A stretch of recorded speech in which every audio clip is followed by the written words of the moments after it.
How are we doing, everybody? It is Thursday, and we only have 2 games on the NHL slate tonight, which is kind of weird to me because as far as I can remember, there always used to be games every other day in a series for the entirety of the playoffs. There was no extra rest days. We aren't like the NBA where, you play 2 games in one team's building and then you get 2 days off. It's always every other day.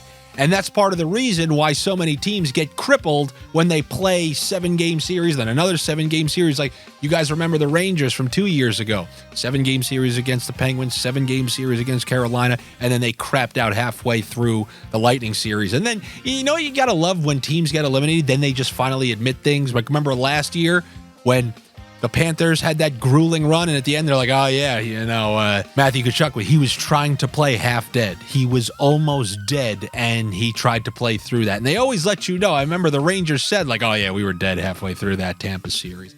Or maybe they're just making excuses after the fact. But regardless, if we're introducing extra rest days along the way in all these series, I got to check the schedule, that's going to be a massive advantage for some of these teams. Like I'd mentioned yesterday, Brett Pesce, out for the series. Looks like he's only out for this series, but if you're adding all these extra travel days and extra days of rest, it's going to benefit some of these teams big time, because usually if you're a team who has to play like 2 grueling series and then the other team that you're facing had like a sweep and a 5-game series, they really have an advantage. Like, think about the Colorado Avalanche when they played Tampa in the Stanley Cup final. I mean, Tampa had a couple grueling series along the way. The Avalanche are moonwalking through series, had a sweep in the conference final, and they came out and blitzkrieged Tampa and were so much faster than them. So there are definite benefits to added rest along the way, especially for teams who play in longer series. Now, since there are only 2 games on this slate, I thought I would look at some of these series and tell you guys a couple treat things about how I feel about some of these teams and some of these series going forward. If any of you weren't entertained by the Dallas-Vegas game last night, I fully understand. If you're like a basketball guy, you're trying to get into hockey, that was probably a quote-unquote tough watch. Not for me, because what you saw in that game is the realest playoff-style, true winning brand of hockey that Vegas put forth. If you ever needed to know what you're getting from Vegas, look what they did in these previous 2 games. When they had the lead late in the game, back half of the game, see how many quality chances in both of those games that Dallas was able to muster up. The defense that Vegas plays in front of their net, especially, they have such quality defensemen. They're all ogres. They're huge, which is why it's always beneficial to have bigger defensemen come playoff time. And then the forwards, their role in it, you guys remember a couple years ago where I said, Tampa doesn't play real defense throughout the year, and then they deploy it only for the playoffs. Well, it's only been 2 games, but I'm just about to add Vegas to that group because this is not how they were playing down the stretch. And I got to feel bad for Dallas. Dallas is only playing Vegas because Vegas lost at home to the Anaheim Ducks on the very last night of the season. You got to feel bad for them. To say it's a tall order, a tall task for them to come back is a complete understatement. Now they're in a massive hole. I personally think it's just too much to come out of. We'll see how they do in Vegas. I imagine they split, but that's got to be a rather depressing. They lost every game versus them during the season. Now they're 0-2 on their own home ice, and they lost 2 out of 3 on their own home ice against them last year. Very, very, very tough. A real team over there in Vegas. I wouldn't have any problem with anyone taking them going any distance. Then on the other side, just massive disappointments. And it has nothing to do with the Kings actually winning. I'm equally as disappointed in the Kings. The Kings are supposed to be able to beat you in the same way that you saw the Vegas Golden Knights beat the Dallas Stars. When you have a lead, when you've done what's necessary to get a lead, you shut it down. You're supposed to be known for your defense and your rigid structure.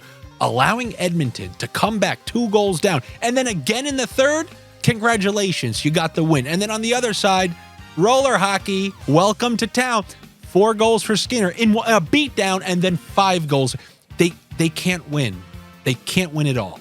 I don't care. Yes, they can win this series. Then they're going to have a winnable series next round. They're not winning back-to-back series against structured team who can deal with whatever that is that they throw on offense. If McDavid's not on the ice, you think that they can't shut down those other lines. Look at the quality on the ice for Dallas. So whether they play a team like that, if Edmonton's going to win, in my opinion, they have to hit the full Yahtzee parlay where they play a bunch of teams whose structure is not just going to immediately destroy them, meaning they need Colorado to come out of the top. And Colorado always has their number. But I'll tell you what, they don't want to be playing Winnipeg. They don't want to be playing a team like Vegas. They got the perfect bracket to start. I think it's impossible. It's nearly impossible with that goaltending and the way they give up chances that Edmonton can win. I do not think they can win the Stanley Cup. And the Kings are a massive disappointment. Don't care that they've won. The fact that they couldn't lock down that 3-1 lead in the same fashion that Vegas locked down that 2-1 lead, that tells me a lot about them. But going in this series, going forward, either team can win. Yes, LA can still win that series because Edmonton is fringe scam 5 for a reason. They still look the same way. You tried to convince yourself it's different. It's not different. They never had their defense the same way you never had your car. So now let's go on to some of these Thursday games. We got the New York Islanders coming home. They're playing Carolina. They blew the 3-goal lead. In one way, this series looks eerily similar to last year's series. The scores were even very similar. The Islanders won Game 3 last year. This, to me, feels completely different. They're going back to Sorokin, who really didn't play well this year, didn't have a great season. And Carolina going in there, what I'm going to look at, first of all, are first period player props, simply because we went 1 for 1 last night. We got the 2 Rupe Hintz shots at like plus 360 in the first period.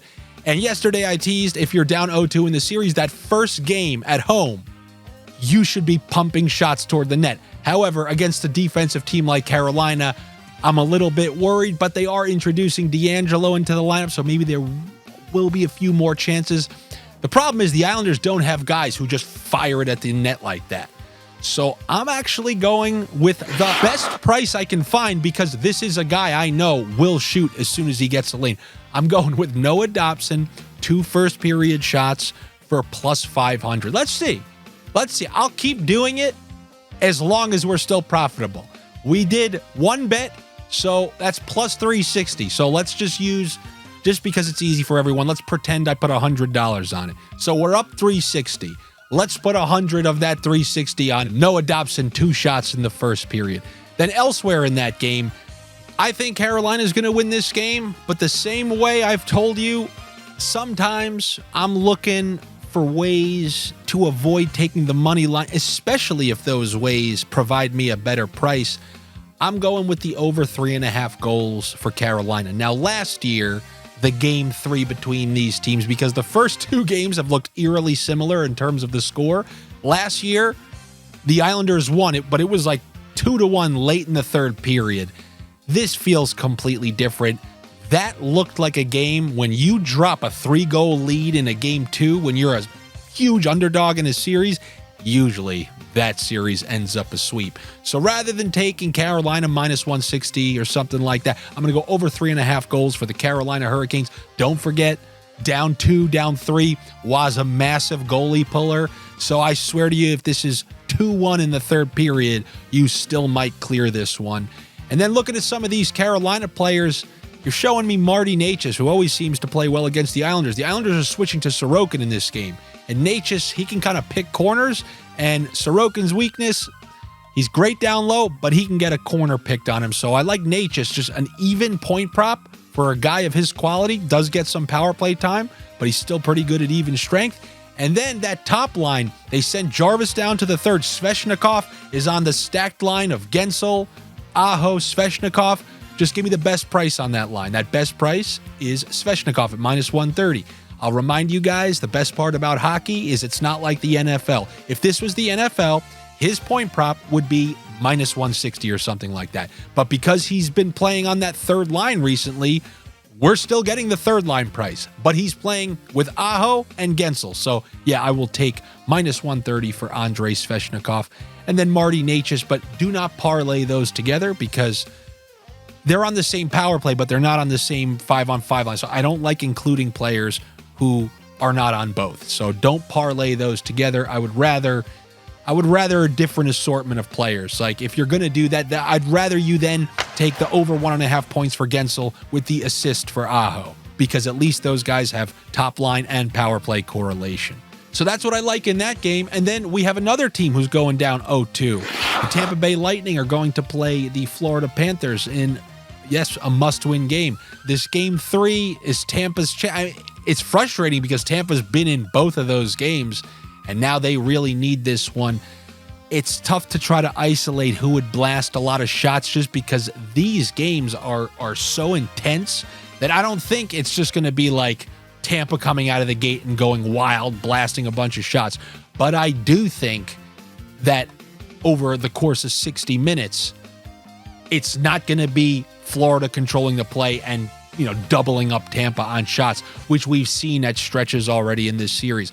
So I'm going to go with the over on saves for Bobrovsky. Bobrovsky obviously riding high with confidence, and you guys remember last year when he got confident how effective he was. And when a goalie's hot like that, teams know that they have to get shots on him. It's almost like between you and me, I always felt the opposite. If a goalie was hot, I would never just give them free shots to feel even more comfortable. I would be ultra selective. So then they hadn't seen a shot in 15 minutes, and now all of a sudden it's a tic-tac-toe. They got to get across, and it's tough. But just flicking shots to the net and letting the rubber hit them, letting them get into a groove. I never agreed with that. Oh, they've gone 12 minutes without a shot. Good. Celebrate that. When I get one, watch the quality. All right, you guys, you bring your Old Navy suits to the party. I have 2 Armani suits. I'm wearing those to the party. You guys keep wearing your Old Navy suits. That's how I feel when a goalie's hot. I'd never shoot on him unless the shot was perfect.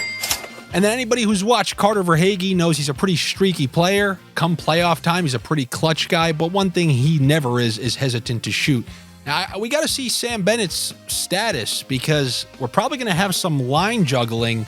We got to see what's going to happen on that front. You guys know I try to update that on the Patreon as much as I can. But regardless of Bennett's status and line combination status, Verhaeghe's going to be blasting shots when he has the opportunity. Not the best price in the world, but it is something that I do like. Maybe you can find the alt 3.5 shots, but I'll take the over 2.5 shots for Carter Verhaeghe in this game against Tampa. And that is what I have for you here on a Thursday. Well, look, there are only 2 games. What do you want me to say? We got 4 tomorrow, so there will be much more to parse through. But as I like to say, good luck to you.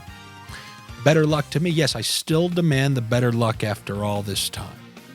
Make sure you are subscribed to my YouTube channel if you haven't already. Something tells me you are, but if you're a new watcher, you're a Westworld searcher, you type NHL playoff bets, and then you stumbled onto this video, you may as well subscribe to the channel because I can guarantee you I've seen some of the other hockey personalities out there. And let's just say you might want to subscribe. Do me a favor, engagement always helps my videos get seen by more people, so if you can like and comment, the Parlay Pirate's got something to say down there. He's got his little soliloquy on the day. With a seat in me back and a drink in me hand. I will be back with you guys tomorrow. I drop the extra picks and parlays or any sort of info I come across. I'm going to check that Sam Bennett status, see what the deal was, because did you see who was on the ice in overtime? What was the line? Barkov, Verhaeghe, Tkachuk? Did they ultra stack the top line the same way we saw Carolina ultra stack the top line? I will go through that and then put any additional stuff over on the Patreon. Hopefully I see you there. If not, I will see you another time, meaning tomorrow. Talk to you later.